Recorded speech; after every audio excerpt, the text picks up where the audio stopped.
From Wish TV and the All Indiana Podcast Network, this is the Business, Equity, and Opportunities Podcast with Scott Sander. Welcome to the Business, Equity, and Opportunities Podcast. I'm Scott Sander. On this episode, the USDA is helping farmers invest in renewable energy.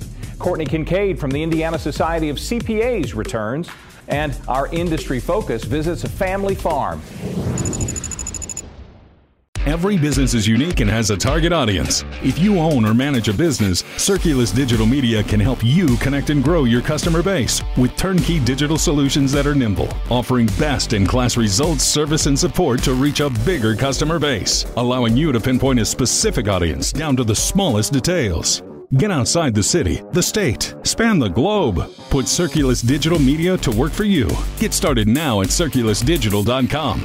That's circulusdigital.com. Welcome back to Business, Equity, and Opportunity. I'm Scott Sander. Time for access to capital, finding money. A move toward renewable energy is not always easy or easily affordable. For farms, the USDA is offering big money to solve big problems. This is Business, Equity, and Opportunities. Access to capital. Anthony Kirkland is Business Programs Director for the U.S. Department of Agriculture Rural Development. The agency is helping farmers become more energy self-sufficient. The acronym is REAP, Rural Energy for America Program, and it's a program designed to be able to help producers and small farmers, along with small businesses, to be able to help improve on their energy costs. Plenty of funding that's available for that program. I know they announced roughly $1 billion. Here in the state of Indiana, we did receive an allocation of roughly $4.4 million. And so we've already received several applications for that program, and it's up and running. Basically, any rural small businesses would be eligible for that program, and the key thing is as long as it's located in rural America. When it comes down to the energy, basically it's going to be renewable energy or energy efficient. Now, when we're talking about renewable energy, one of the examples would be like a solar project here in the state of Indiana, and even including last year, we've done several solar projects in the state of Indiana here. We're able to basically do with energy efficient type programs, working with farmers to do like a grain dryer, or even working with like a Dairy Queen private owned type business to be able to put a project there for them to help them to reduce their energy costs. Well, unfortunately, with our program, it is kind of one of the best kept secret, and we certainly like the word to get out about our program. A lot of time they think that there's a lot of paperwork with it, but when you look into it, anybody could pretty much kind of complete one of our applications. Now, there are grant writers that are out there that are able to help with some of the application process too as well. You can apply at any time under this program. There's no set time. Anytime you want to do a project, you can apply. Now, we do have under this new initiative, you can compete quarterly for the funding of the program there. I think when you look at it, and we talked about this, that with rural small business, it is the engine that drives our economy. And so with the USDA Rural Development, we are very proactive in trying to help these rural small businesses. And oftentimes, one of the hurdles that they have is being able to have access to capital. And that's kind of where we come in, not only with access to capital, but we also have some program that helps with technical assistance with helping small businesses. And those are the things that are really needed for small businesses. With the USDA Rural Development, we have 7 area offices, and we have folks in those area offices that are actually able to kind of like boots on the ground to be able to go in any area and to help a small business. What I see as the future is basically, that is pertaining to rural development, is us being able to continue to do what we do. We've always been a program designed to help provide what we call supervised credit, and being able to help rural small businesses, and we're going to continue to do that regardless to what may be going on with the economy. We got folks that are out there that have the expertise in all of the programs that we have. Well, what gets me excited is that the fact that I'm able to help a rural small business. And I'll give you an example of one. I'm from northern Indiana, and there's a company in Whitley County. A guy basically started in his garage. A very successful business now. I have over 300 plus employees there. but I was able to work with him several years ago and to get this project done with some financing, and just to be able to receive the result of that and the benefit of those jobs in that community just plays a huge factor. Okay, so as an industry, as an example, with our funding from last year, Indiana really leaded the nation with the number of projects that we was able to do under the REAP program and utilizing the loan and the grant funding to be able to help producers and rural small businesses. So even on last year, the USDA Rural Development, we was able to attract a company that was actually located in Mexico, and we was able to attract them to come here to Indiana, just outside of Muncie there in the industrial park, and they make steel fabrication, and that was a very huge project, but the USDA Rural Development was involved with that. It didn't happen overnight. It was a process to that, and we are very pleased with a project like that, bringing jobs back to Indiana. I think the main thing is for the folks to know that with the USDA Rural Development, we help a ton of people over the previous year under our REAP program, but we also have other programs out there. We have a business and energy loan guarantee program. There's a program designed specifically for lenders where we're able to have lenders to provide a guarantee loan, and we provide the credit to them, okay? And then we also have other grants programs that are out there for cities and towns to be able to help them with a revolving loan program, so that we're really concerned about the community as a holistic approach with all our programs that we have. It's our time to talk about accounting and bookkeeping. Courtney Kincaid is back to discuss financials. This is Business, Equity, and Opportunities, Accounting and Bookkeeping. Courtney Kincaid is CEO and President of the Indiana Society of CPAs. Something that a lot of small businesses don't necessarily think of when they think of tools for guiding their business is the financial statement. The financial statement oftentimes is looked at as a compliance tool for that annual report on your profit and loss and what's taxable. But really the financial statement and those three documents can help you make some insightful business decisions. The income statement is part of the financial statements. A lot of people refer to this as the profit and loss. We also have the balance sheet, and we also have a cash flow report. All of these on their own have useful information, but used together, they really paint a really clear picture of your current financial health and then your long-term financial health, which is often why it's used so commonly by lending institutions or investors. Something you might consider looking at if you're thinking about merging with another small business or working with another small business, is it does paint a nice picture of how sustainable that business is and if there's opportunities for growth. A lot of small business owners, because they don't have an internal controller or they don't have a financial bookkeeper on staff, might only prepare the financial statements annually, when they're thinking about tax purposes.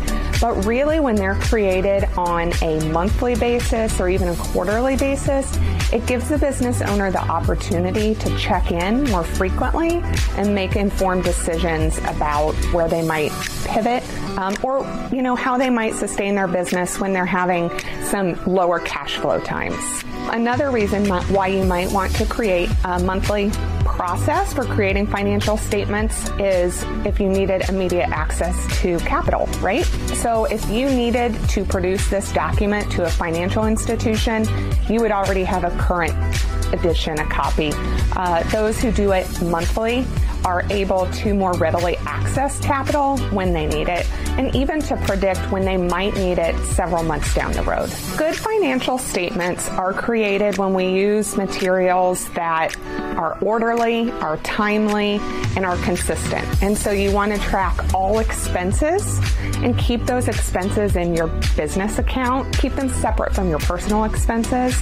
and income as well. Whether that income is promised to you now as a cash basis transaction, or if you're using accrual-based accounting, you expect to come in receipt of some funds in the future. And you can track that and take a good look at what's going to happen in the future.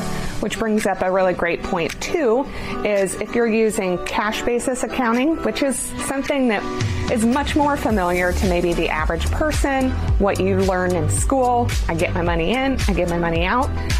But there's also accrual-based accounting, which is actually a little bit better. It's definitely more complicated, so using that CPA is really helpful, but it gives a better picture of the long-term financial health of the organization.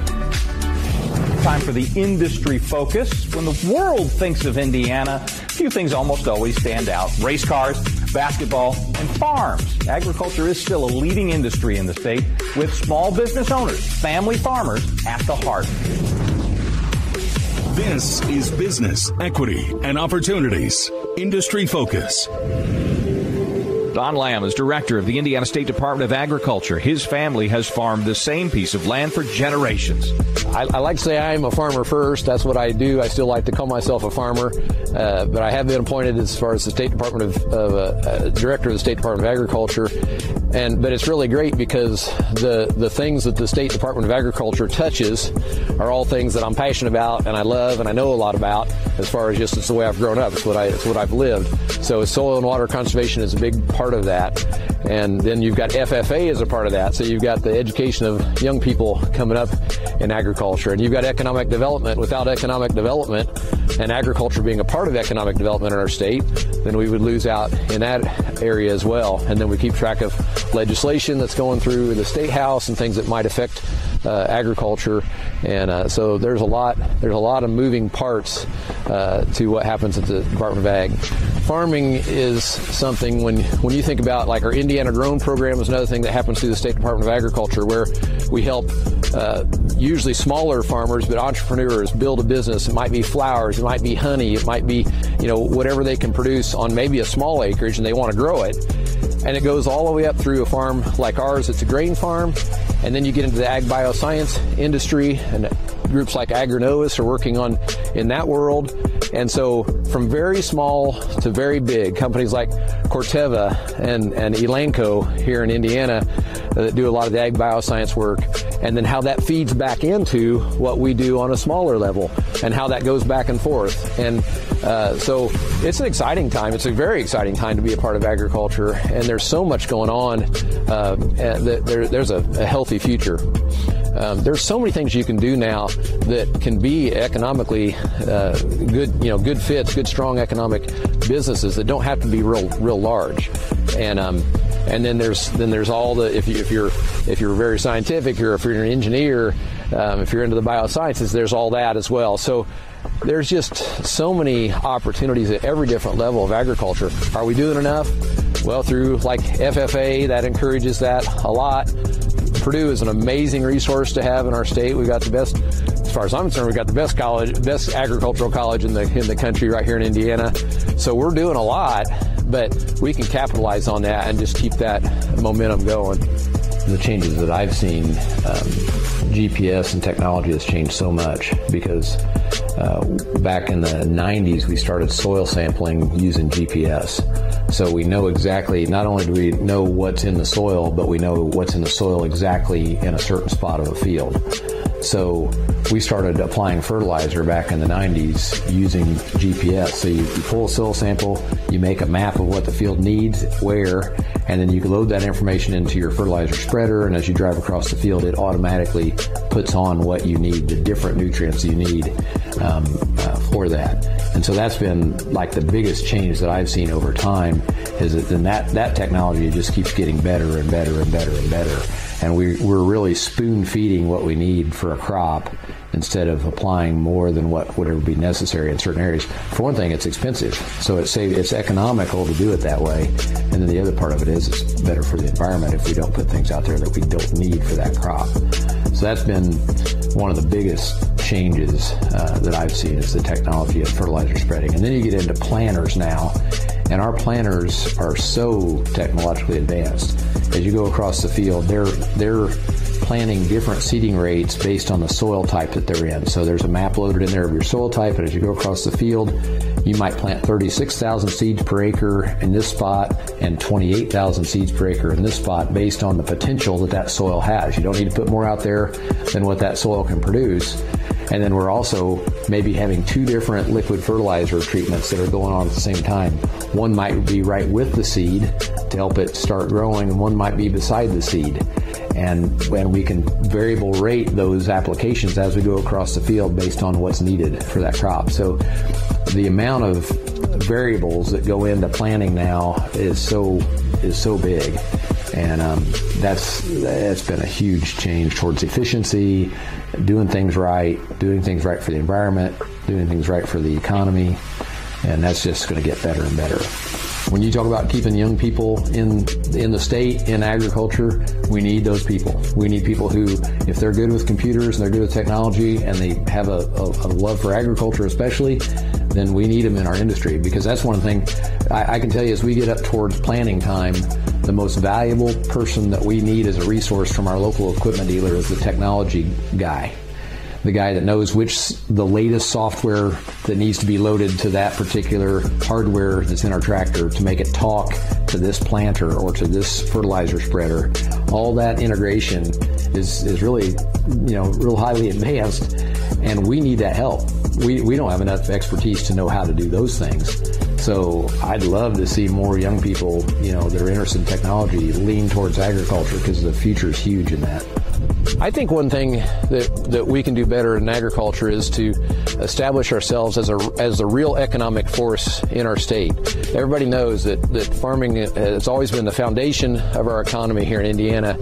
But as we look to the future and we think about technology, we think about manufacturing, we think about doing these things, agriculture needs to be a part of that discussion at the top levels of our government, of what we're thinking about. We need to establish ourselves that we're a part of the conversation of economic development, really from the federal level, state level on down, because we really are, but we haven't done the best job at telling that story of how the economics of agriculture really do affect our overall economy.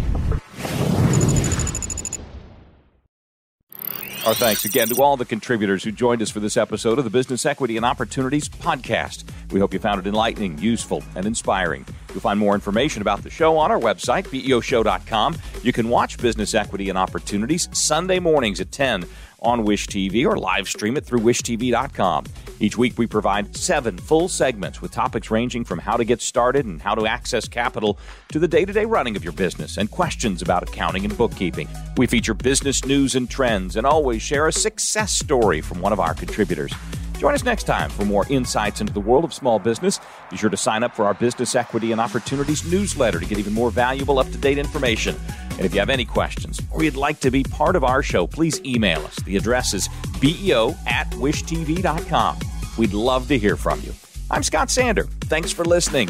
Watch the Business Equity and Opportunity Show on Wish TV and access all of our content and share it on demand anytime at BEOshow.com. You can find more podcasts from Wish TV on the All Indiana Podcast Network at allindianapodcastnetwork.com.